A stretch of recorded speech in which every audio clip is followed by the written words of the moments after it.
Hello and welcome back to the another episode of the Hindu News Analysis. Well, the date is 6th of Feb 2026, and in this article, in this video, we are going to discuss various articles which are very much relevant for your preparation.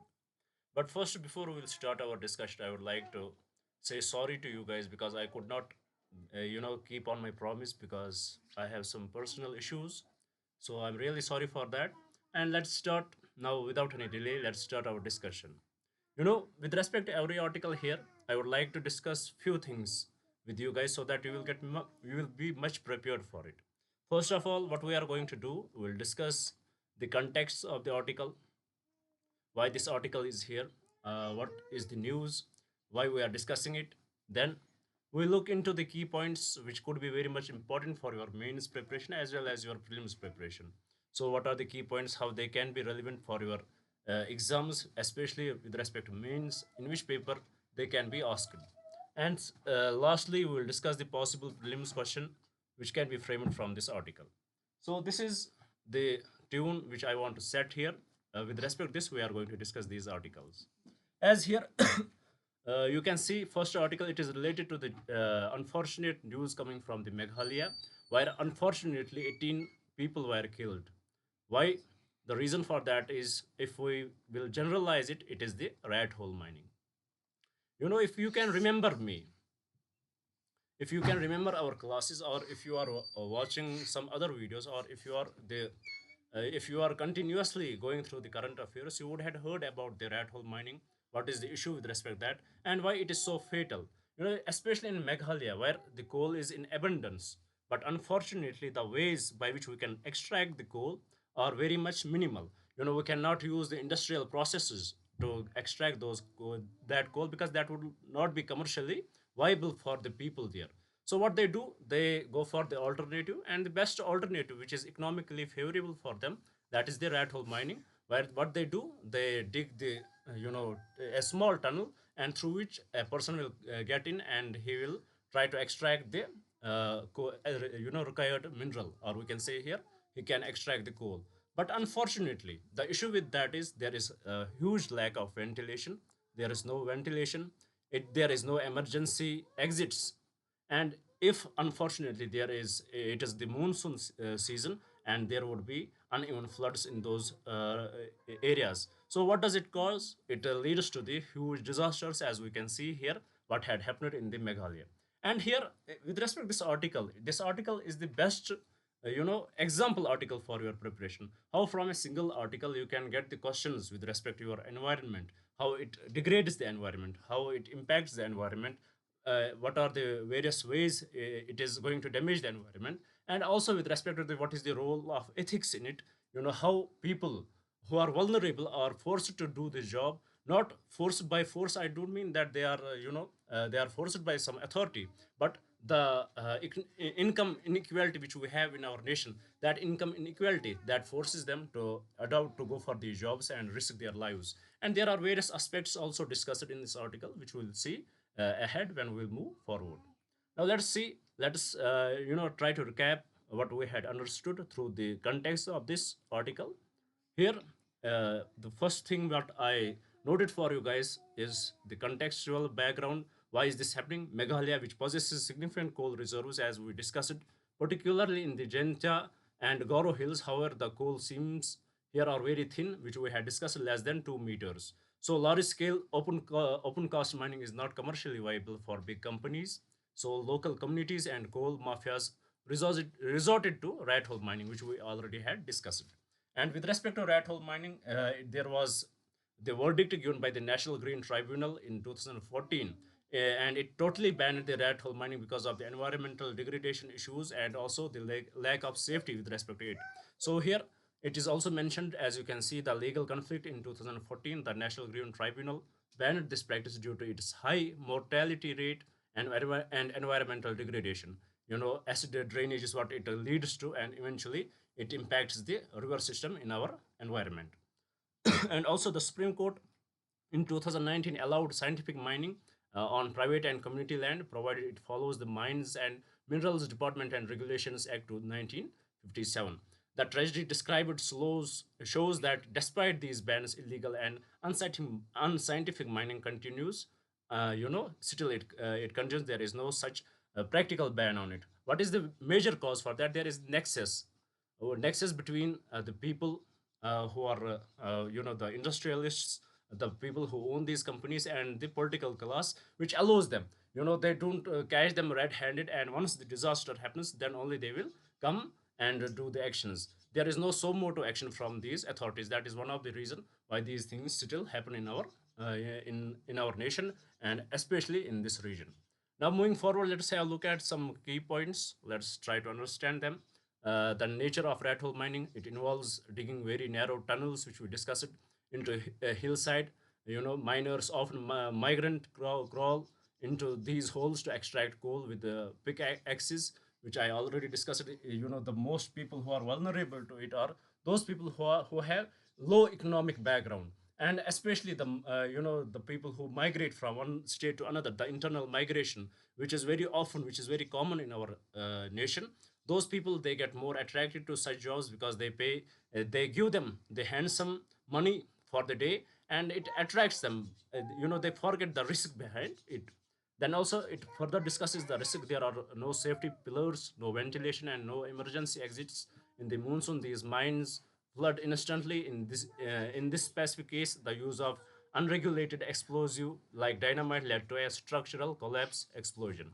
Then also socioeconomic compulsion, as noted in the article, daily wages of 2,000 are a massive pull factor.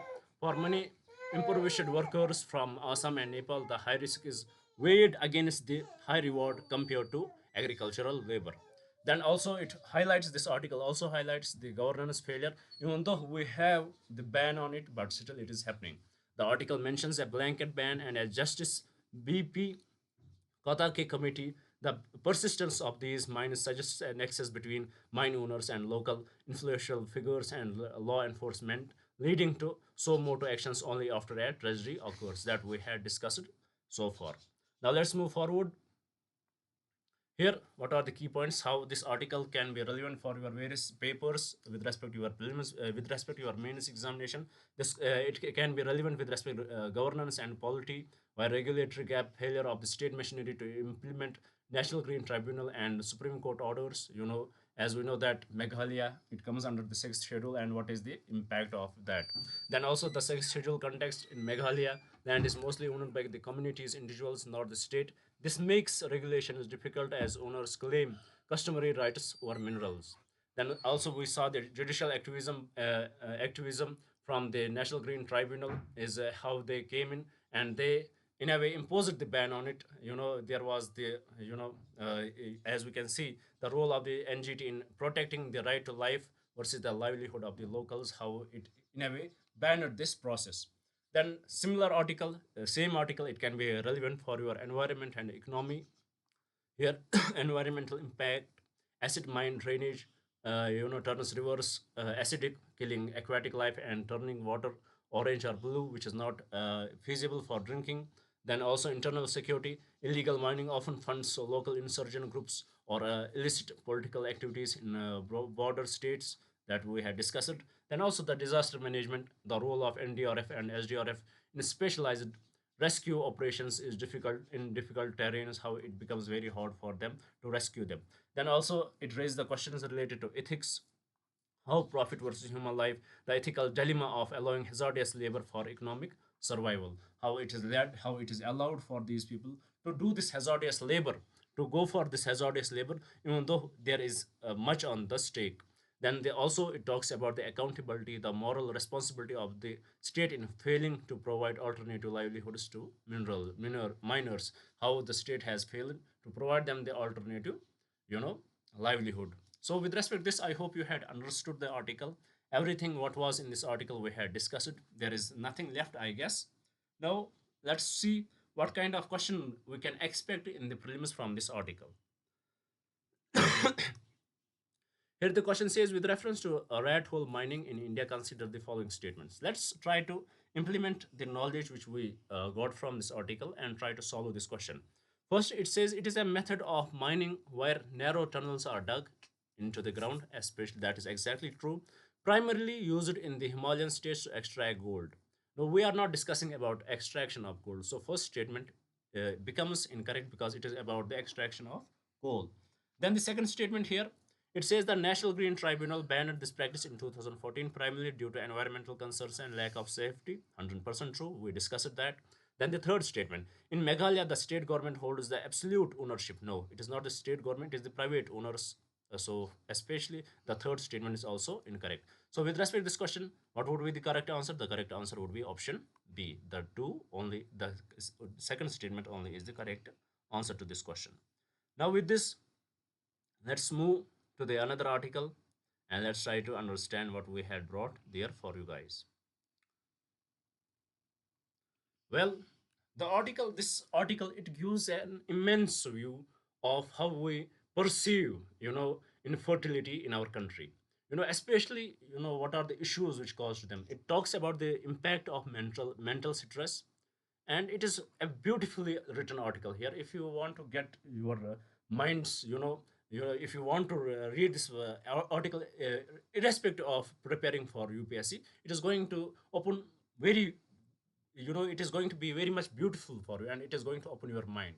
With respect to our country, the patriotical nature of our country, we had always you know perceived that always once we often believe in once a couple gets married, what burdens we put on the woman, what are the talks which we do at our home, how it impacts the woman, how it impacts their mental stress, how it impacts their mental peace, and how eventually that stress leads to infertility. So there are various issues which were discussed in this article.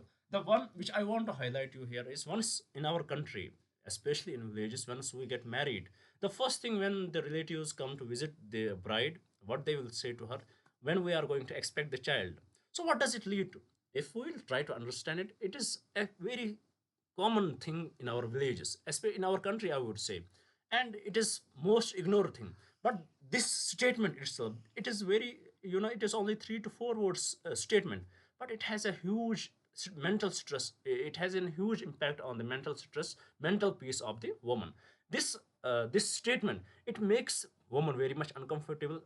That is exactly true, very much uncomfortable. Once they are uncomfortable, there becomes this, it becomes a kind of a compulsion that we have to conceive now. Once there is something which becomes the compulsion, it leads to pressure. Once there is pressure, it leads to stress. When there is stress, it definitely leads to mental instability. When there is stress, it leads to hormonal imbalance. When there is stress, when there is hormonal imbalance, it definitely would alter the menstrual cycle of the woman. And once the menstrual cycle of woman is impacted, definitely the fertility of that woman would definitely go down. This also, this article highlights this issue which is prevailing in our country. And at the same time, the article also highlights that once the woman is not able to conceive, the whole burden is put on her. But in reality, it is the two partners which should be able to conceive. It is the male partner as well as the female partner. We often blame the woman, not the man. Maybe what if it is the man who is not able to conceive? It is the man who is not fertile enough to complete this act. So this is also the patriarchal nature. And also, once this is imposed, let's suppose we are going to impose this on the man, then we would say that this patriarchal nature will not allow him to consult the doctor for that. How what he is going to discuss with the doctor, how doctor will he is not allowed to go to that extent. So these are the issues which are highlighted here, and these are very much important whether you are preparing for UPSC or not. But these things do exist in our daily life. So with respect to this, let's have a look at this article and try to understand it. Here, what is the contextual background? As we discussed, the socio-cultural landscape in India, the frontalist culture, where a bride comes to home and we start asking her when you are going to conceive. Puts it places immense, value on childbearing. Procreation is often seen as a religious and social duty. Consequently, infertility is not viewed merely as a medical condition but as a social stigma, particularly for women who face social death or exclusion from auspicious events. Then, what is the scientific pivot? the article moves the conversation from morality to physiology. It refers the HPA, which is hypothalamic pituitary adrenal axis, showing how stress isn't just a feeling; it is a chemical state that physically prevents conception in both men, affecting sperm quality and mortality, and women, affecting ovulation and uh, fecundability. So this is exactly what we discussed. Then moving forward, it also talks about the burden of infertility, a gender critique, asymmetric blame. Despite scientific confirming that infertility is equally likely to stem from male factors, the moral burden remains always on the woman. That we discussed. The paradox of patriarchy, the same system that shields men from blame also harms them by forbidding them from seeking mental health support, which in turn biologically lowers their fertility. That we discussed. Then what is the biological stress? The male factor, psychological distress, depression, anxiety. You know, this regulates the BTK and PDC axis in mitochondria, essentially for sperm and metabolism. Then female factor, high cortisol and alpha amylase stress biomarkers correlate with reduced chances of conception per cycle. Then assisted reproductive techniques, ART, irony, the stress of IVF designated to solo infertility can actually cause the physiological environment to reject the treatment. Then moving forward, let's see what else is given here. Here, what are the key points? How this article can be relevant for your preparation. Let's have a look at that too.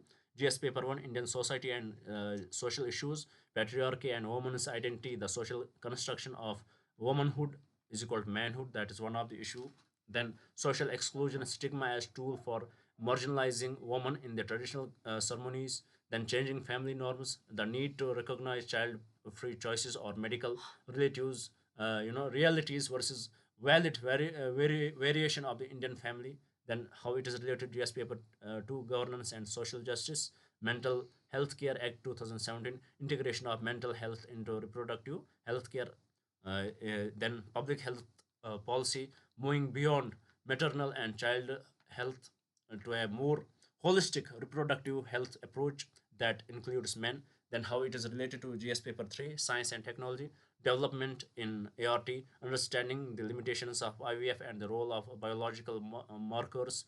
Then also biophysiological mode, a holistic approach to medicine where biological, physiological and social factors are all considered in treatment. Then it is also related to ethics paper, medical ethics. Should fertility clinics be mandated to provide physiological counseling? That can be the something which can be asked. Then deconstructing stigma, the ethical responsibility of society to separate a person's worth from their biological function. So these are some issues. How these are some some subtopics from where a question can be expected. Then moving forward, let's see what kind of prelims question we can expect from the article here. Here the question says, with reference to the physiological impact of stress on reproductive health, consider the following statements.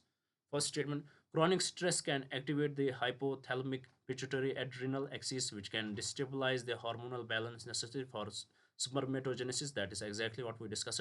Then salivary alpha amylase is recognized as a biological marker of stress that can correlate with the reduced uh, you know fecund, fecundability in women. Then assisted reproductive techniques act 2021 in India strictly mandates that the only woman be screened for that is exactly incorrect. Option 3 is incorrect, so what we are left with option A, that's 1 and 2 only. So with this, I hope you had understood the article as well as how a question can be asked from this article. Now moving forward to the next article. Here the article talks about the intent and outcome. India must match its climate ambitions with higher allocations. This article gives us the brief view. What were the allocations for the climate ambitions, what we are going to achieve with respect to the climate. Recently we did the free trade agreement with the European Union. How it is going to impact India. What are why are the standards put forward in that agreement. So if we are extracting the for example, we are extracting we are developing anything which uses the fossil fuels, that eventually is going to impact the India's trading capacity. So in this regard, now we have to take a different look with respect to our climate ambitions, and the spending which we have to do should be very much different. So in this regard, let's have a look about this article. Let's try to understand it. Here the article talks about the competitiveness shift. For years, Indian climate budget was about a green growth. In 2026, the context has changed because of the EU's carbon border adjustment mechanism. We signed that deal. The carbon tax on imports like steel and aluminum means that if India produces products are made using dirty energy like coal, they will be too expensive for the European market. Decarbonization is now a trade survival strategy. That is exactly what we discussed. Then technological transition. India is moving from a simple solar adoption to the hard to abate sectors. These are industries like cement and steel, where you cannot just plug in a solar panel to fix emissions. You need complex tech like CCU, which is carbon capture, utilization, and storage. It talks about the carbon capture, utilization and storage, how it is going to replace the simple, you know, solar panels. Then it also talks about this decentralized energy, PM Surya Gar versus PM Kusum. PM Surya Gar rooftop solar budget increased to 22,000 crore. It solves the land pressure problems of big farms, but faces the discom hurdle. Power distribution companies often lose money when households generate their own powers. That is something which is very much understood. Then we have PM Kusum agricultural solar struck at 5,000 crore. While absorption is better, it hasn't seen the explosion in funding the residential solar, solar houses. Then nuclear and hydrogen gap. The nuclear duty exemptions on imports until 2035 help, but the long gestation period, 10 to 15 years to build a plant, means this won't help. This won't help meet. Means the help will not meet 2030 targets. Then also green hydrogen, high ambition, low spending. The gap suggests that while the policy exists, the actual infrastructure and offtake buyers for the hydrogen are not yet ready. Now, moving forward, what are the key points? How it is related to GS paper 3, economy and environment, carbon border adjustment mechanism and non-tariff barrier. Understand its impact on India's balance of trade, fiscal policy, the shift from subsidy driven to incentive driven, customs duty cuts for nuclear, solar, glass, how to abate sectors, identifying industries, steel, cement, fertilizers that require CCUS and green hydrogen. Then how it is related to GS paper 2, governance and internal relations, energy security, reducing dependence on Chinese imports for photovoltaic and localization strategy, federalism, the role of state discoms in the success of the central schemes like PM Suryagar, and GS paper 1, geography, land pressure, why decentralized solar rooftop is geographically superior to large scale solar parks in a large scarce country like India. Now, moving forward, what kind of question which we can expect from it? Here, the question says, with reference to the Union Budget 2026-27 and India's climate strategy, consider the following statement. First, the carbon border adjustment mechanism primarily affects India's service sector, exports to the European Union, not only service sector. So this is incorrect. Second statement,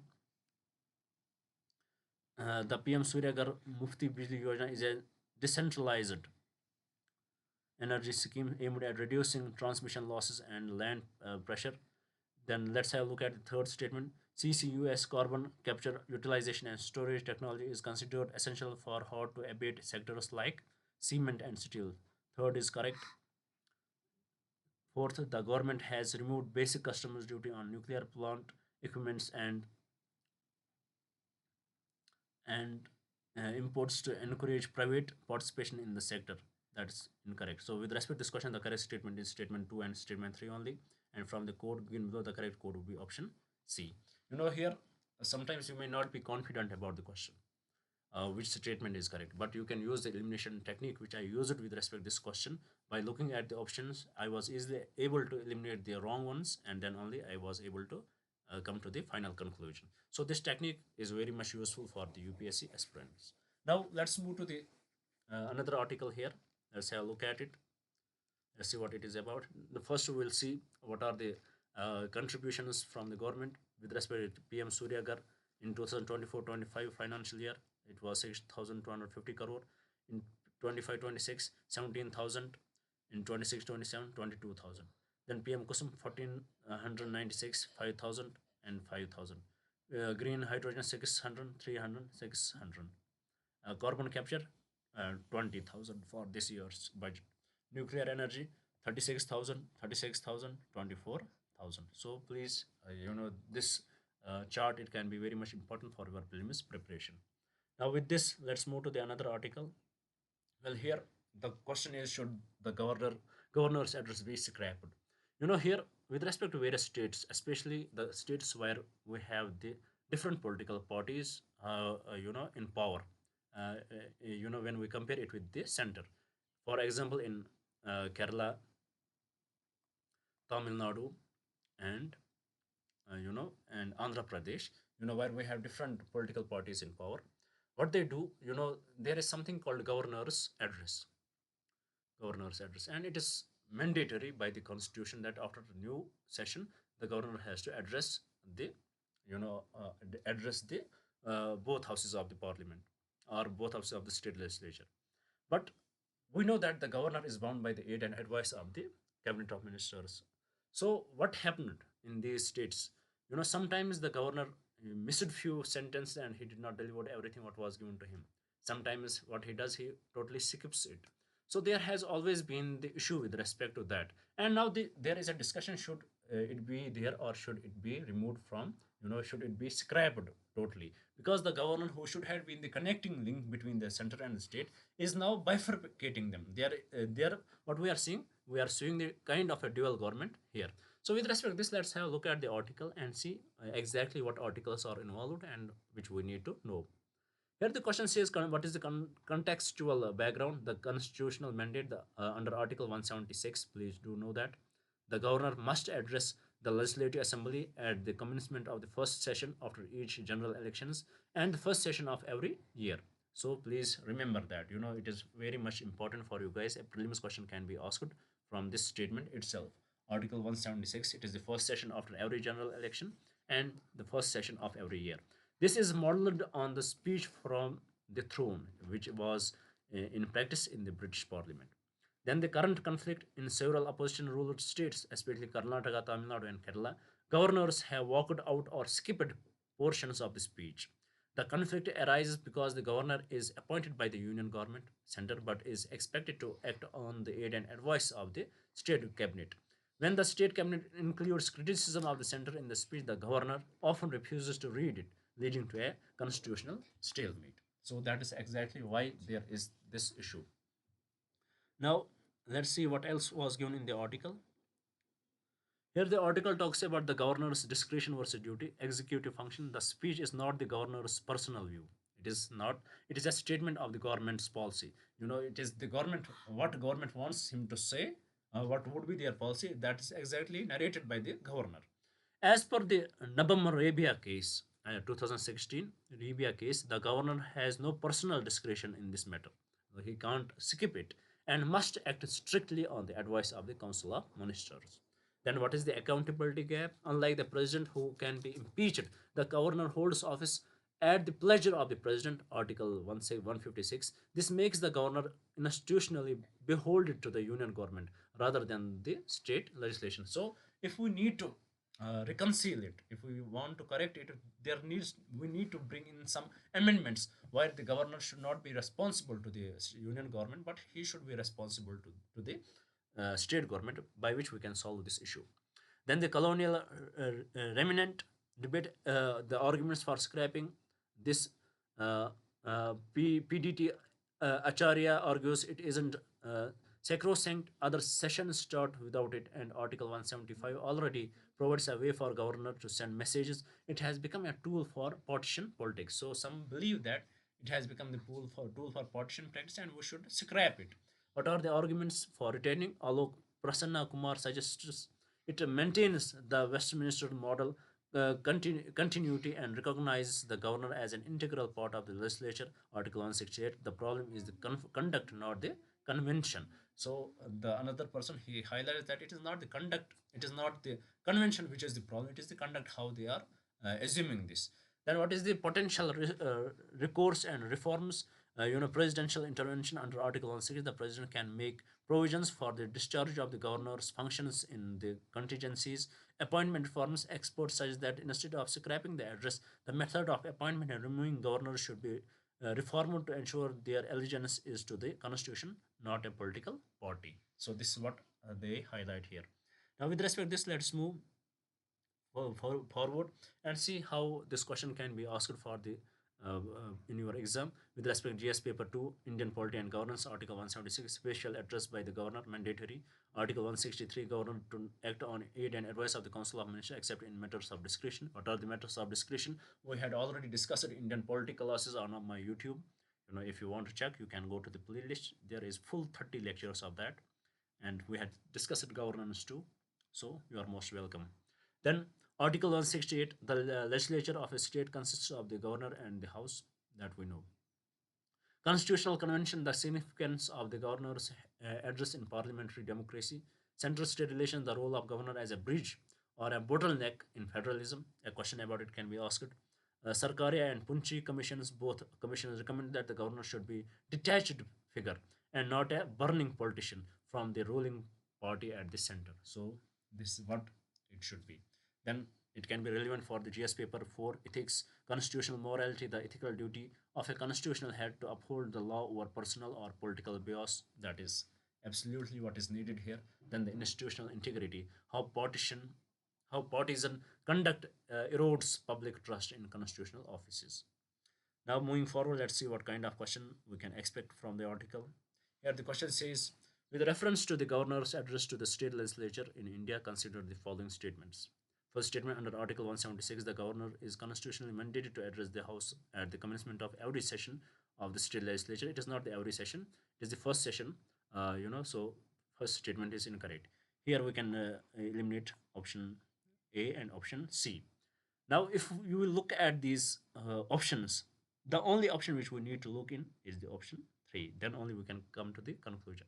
Here, the option 3 says the governor has the discretion power to omit speech, specific paragraphs. That is also incorrect. So, statement D is also incorrect. Now, we are left with option 2 and 4. That is the absolute correct answer. 2 and 4. Without reading the question, you can do it for me. If you are watching the video, eventually it is going to be beneficial for you. Here, why I solved this question in this manner, because I want to show you, there is different ways to solve the question, and those can save your time in the exam. And if you practice it, you can get perfect by time, and you can eventually crack the exam. Now, with this, let's move to the last article of today's discussion, and let's have a look at it. Try to understand it, what is given here. Here, the article talks about the rethinking battery strategy in India, the case of sodium ion technology. How sodium ion technology can be very significant with respect to India's context, how we are dependent on lithium batteries and the lithium exports from the China, Chile, Argentina, and we know that triangle there. So how we can reduce that, and how sodium technology can boost our economy with respect to electrical vehicles, and how it is easy to extract rather than the lithium.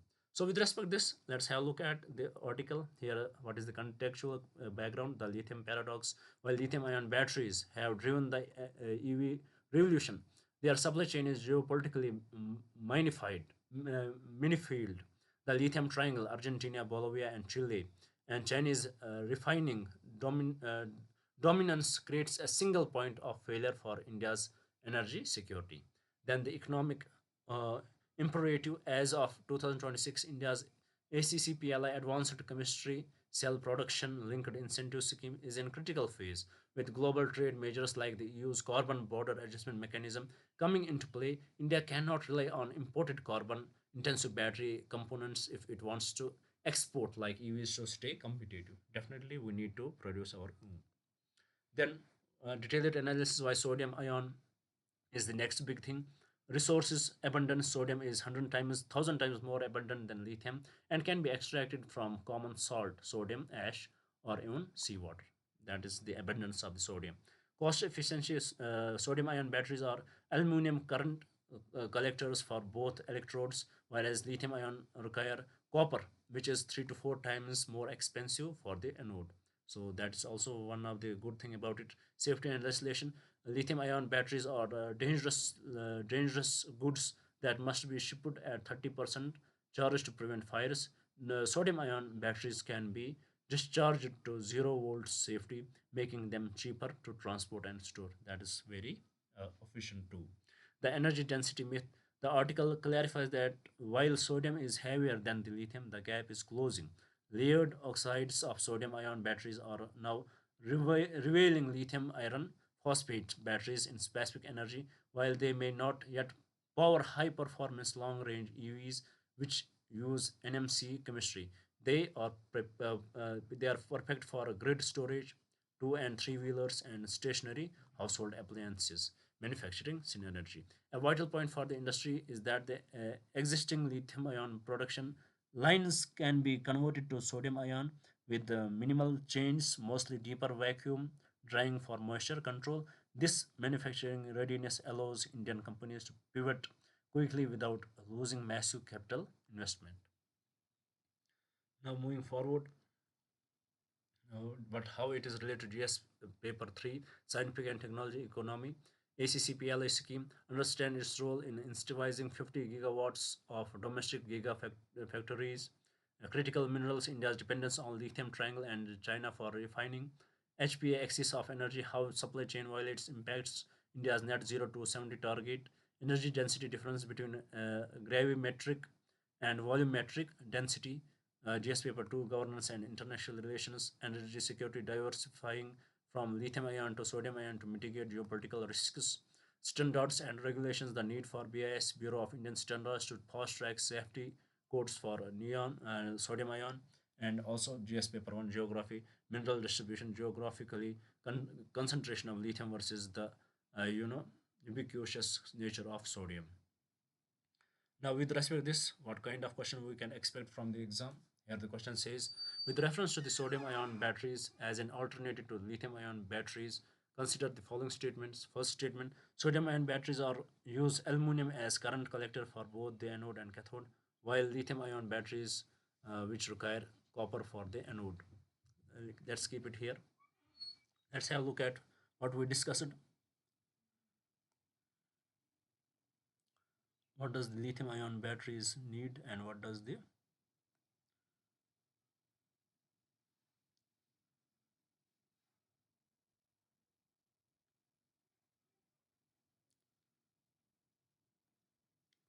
unlike lithium ion cells, sodium ion cells can be safely transferred and stored at 0 voltage without risk of degradation. That is true.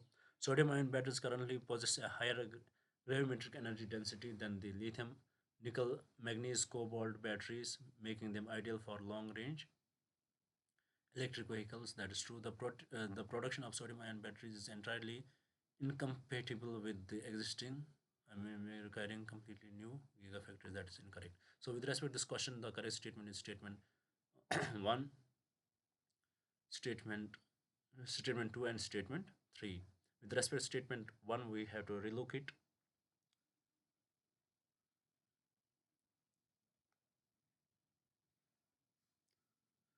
Sodium ion batteries use aluminum current collectors for both electrodes, whereas lithium ion copper for the anode. And batteries use aluminum as a current collector for both the anode.